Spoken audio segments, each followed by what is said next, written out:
At 2:15 a.m., a 911 call is made. The voice on the other end is shaky, barely audible. All the operator can make out are broken sentences, fragments of panic. "There's blood everywhere. I didn't mean to. Please come quickly." The dispatcher tries to ask questions, but the line goes dead. Silence. And then, chaos. Red and blue lights flash, painting the neighborhood in the colors of fear.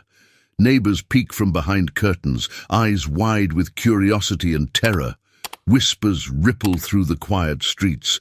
No one knows what's happened, but the air feels thick with something sinister. The police arrive, rushing into the house. They find the door slightly ajar, the entryway disturbingly quiet. No one meets them at the door. As they step inside, a scene unfolds that is impossible to forget. Blood trails across the hardwood floor, leading toward a dimly lit room. Glass, shattered, crunches beneath their boots. The room is still. Too still.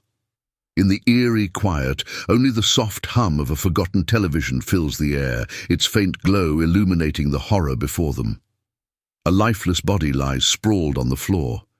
The identity of the victim for now remains hidden, but this is no random act of violence. The room tells a story, one of struggle, one of desperation, one of something deeply personal.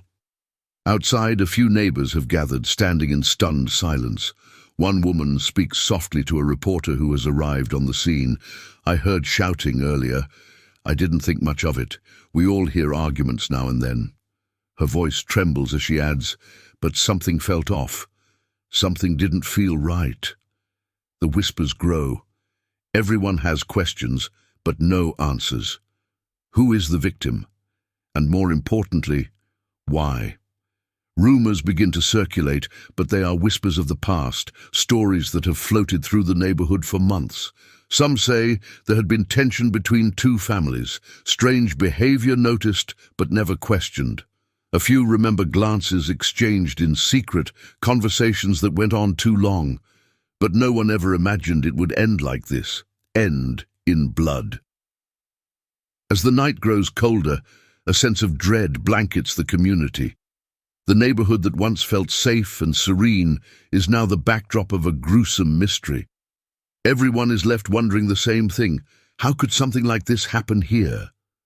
But what they don't know, not yet at least, is that this tragedy didn't happen overnight. It was slowly, quietly building, hidden behind closed doors and whispered conversations. A story of forbidden passion, jealousy and betrayal was unfolding long before the police arrived, and by the time anyone noticed, it was already too late. This is only the beginning. The story rewinds, pulling us back into the months before the blood was spilled, before everything went so terribly wrong. She was known as the perfect wife. To her neighbors, she was polite, quiet, and always put together. Her days were predictable, comforting even. Morning coffee at the kitchen table, afternoons spent running errands, and evenings filled with family dinners. On the surface, her life seemed enviable. But just below that picture-perfect exterior, something was beginning to crack. No one noticed at first. After all, what could be strange about a housewife spending time with the neighbor's son? He was young, barely into his 20s, with a troubled look that made him seem a bit distant. He lived just across the street, his parents long-time residents of the neighborhood. When his mother asked her for small favors, like checking in on him or making sure he was all right while they were away, it seemed harmless. She would smile, nod and say, "Of course, I'm happy to help." But what started as innocent kindness soon shifted. He wasn't like the other neighbors.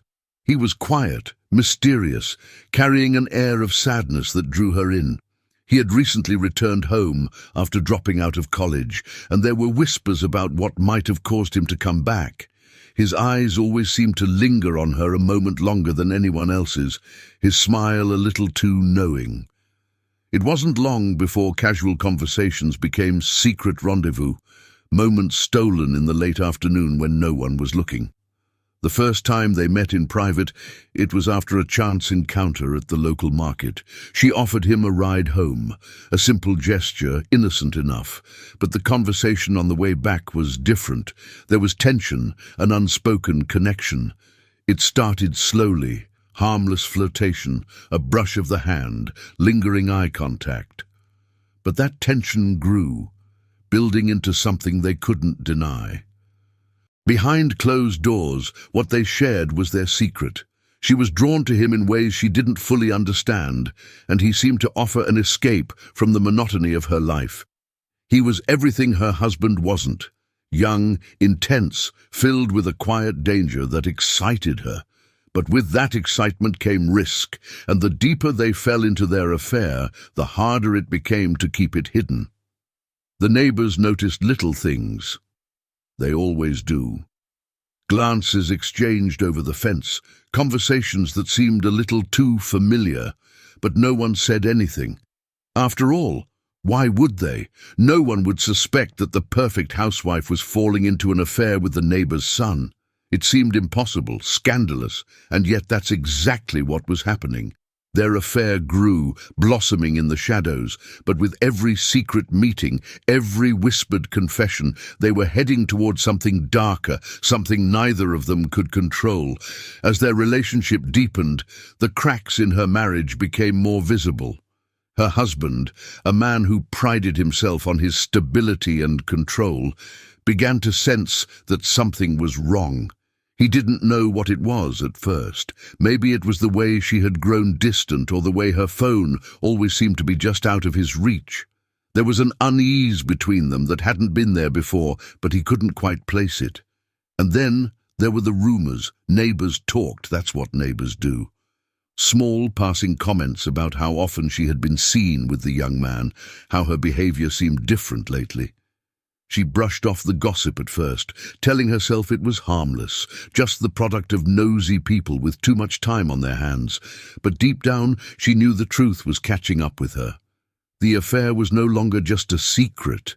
It was a ticking time bomb, and sooner or later someone would notice. Someone would put the pieces together. And when they did, the life she had built, the quiet, perfect existence she had clung to, would come crashing down.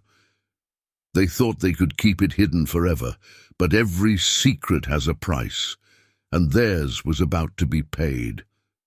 As the affair deepened, what once felt exciting and forbidden began to spiral into something far more dangerous. What had started as a secret thrill, a hidden escape from a monotonous life, was now a weight pressing down on her. It was no longer just about stolen moments, it was becoming something she couldn't control. The young man, once so mysterious and alluring, had grown possessive. What had been a casual relationship had turned into an obsession for him. He called constantly, left messages when she didn't answer, showed up unannounced. At first, she brushed it off as passion, mistaking his intensity for love. But it didn't take long for her to realize that what he felt for her wasn't just desire. It was a dangerous need, and he was growing more reckless by the day. She wasn't the only one who noticed. Her husband's suspicions had started to fester, slowly transforming into something darker. He hadn't confronted her directly, not yet, but there were signs. He watched her more closely now, his questions more pointed, his patience wearing thin. It was as if he could sense that something was terribly wrong, even if he didn't have the proof. The air in their home had become suffocating, thick with unspoken accusations. The young man, meanwhile, was unraveling. The affair was no longer enough for him. He wanted more. He wanted her to himself. He began pressuring her to leave her husband, to walk away from the life she had built. His demands became more intense and his temper shorter. One night, after she tried to break things off, he erupted. What had started as a tense conversation quickly turned into a violent argument, his voice rising, fists clenched. "You can't just walk away from this," he had hissed, his face inches from hers, eyes wild with a mixture of anger and desperation. "You promised me." The fear that had been simmering in the background of their relationship boiled over. She realized in that moment how far things had gone. She had underestimated him, underestimated the power he held over her and how dangerous he had become. But it was too late to turn back. The more she tried to pull away, the tighter his grip became. And then the threats started. At first, they were subtle, a passing comment about her husband, about how things could get messy if he found out. But soon, they grew more direct. He hinted that he knew things, that he had seen things. He made her believe that he could ruin her, destroy her life, expose their affair to the entire neighborhood. And she believed him. The final turning point came late one evening. Her husband had been working late, and she was home alone when she heard the knock at the door. She knew who it was before she even opened it. He stood there, drenched from the rain, eyes wide and wild, demanding to be let in. She hesitated, but her fear of what he might do if she refused won out. She let him inside, hoping they could talk, hoping she could calm him down. But this time was different. This time, he wasn't there to talk. The argument erupted almost immediately, their voices rising above the storm outside. He accused her of abandoning him, of using him, of betraying him. She tried to explain, tried to reason with him, but he wasn't listening. His anger had overtaken him, and there was no turning back. In a flash, the argument turned physical, a shove, a scream. Glass shattered as she tried to push him away, but he grabbed her arm, pulling her back. And then, everything went quiet. The moment passed in a blur. All she could remember was the sound of something breaking, the feel of blood on her hands, and his body hitting the floor with a sickening thud. She stood frozen, her mind racing, unable to process what had just happened. She didn't know who had seen it. She didn't know who would come looking for answers. All she knew was that the affair, the secret that had consumed her life, had just turned deadly. This wasn't something she could cover up. There was no going back now. The silence that followed the struggle was deafening. She stood over him, her hands trembling, her mind numb. The young man lay motionless on the floor, his chest barely rising with shallow breaths. Blood pooled around his head, the once vibrant life in his eyes fading as the moments passed. She didn't know how long she stood there, frozen in shock, unable to comprehend the enormity of what had just happened. But reality, cold and unforgiving, began to set in. She stumbled back, her mind racing with the possibilities. How had it come to this? A relationship that had once felt thrilling, liberating even, had now ended in violence, in bloodshed. Panic took over, but there was no one to turn to. No one who could make this go away. Her mind flashed to her husband. He would be home soon. The thought of him walking through the door, seeing this, seeing her standing over a man she had claimed to never truly know. It was unthinkable. In desperation, she made the call. Her fingers trembled as she dialed 911. The words tumbled out in a rush, frantic, disjointed. "There's been an accident. I didn't mean to. Please hurry." The dispatcher's voice was calm, steady, but it barely registered in her mind. She couldn't take her eyes off the body in front of her. What had she done? How had it come to this? Within minutes, the sirens wailed in the distance, growing louder, cutting through the stillness of the night. The flashing lights soon lit up the neighborhood, casting eerie shadows against the walls of her home. The police arrived first, rushing through the door, their eyes quickly scanning the scene. The broken glass, the overturned furniture, the blood. They found her standing in the middle of it all, eyes wide with fear, hands stained with the evidence of what had just transpired. They asked her questions, but her answers came out in fragments, her mind too clouded with the reality of what had just happened. As the paramedics worked on the young man, one officer gently led her aside, trying to make sense of her rambling explanation. She told them it was an accident, that she hadn't meant for things to go this far. But in her heart, she knew it was a lie. The moment she had let the affair spiral out of control, the moment she allowed it to consume her life, the seeds of this tragedy had been planted. It didn't take long for the neighbors to emerge from their homes, drawn by the flashing lights and commotion. Some gasped in shock, others whispered among themselves. The rumors, the suspicions, everything they had quietly gossiped about had now come to the surface. And now the perfect housewife, the one who had always seemed so composed, so in control, was being escorted into the back of a police car, her life unraveling before their eyes. But the story didn't end with her. The young man, barely clinging to life, was rushed to the hospital.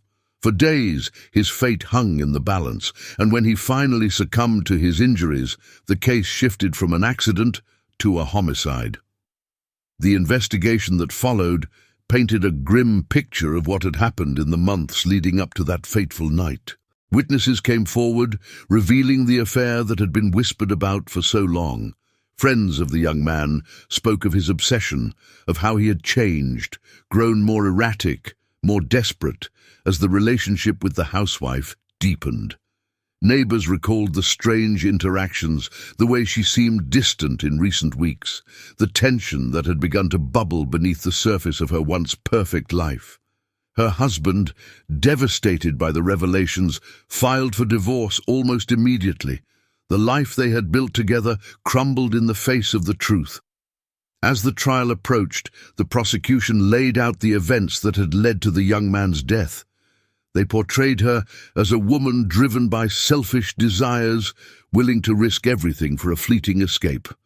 Her defense argued it was self-defense, that she had been trying to protect herself from a man who had become dangerous, unhinged. In the end, it didn't matter what the courts decided. Guilty or innocent, her life as she knew it was over.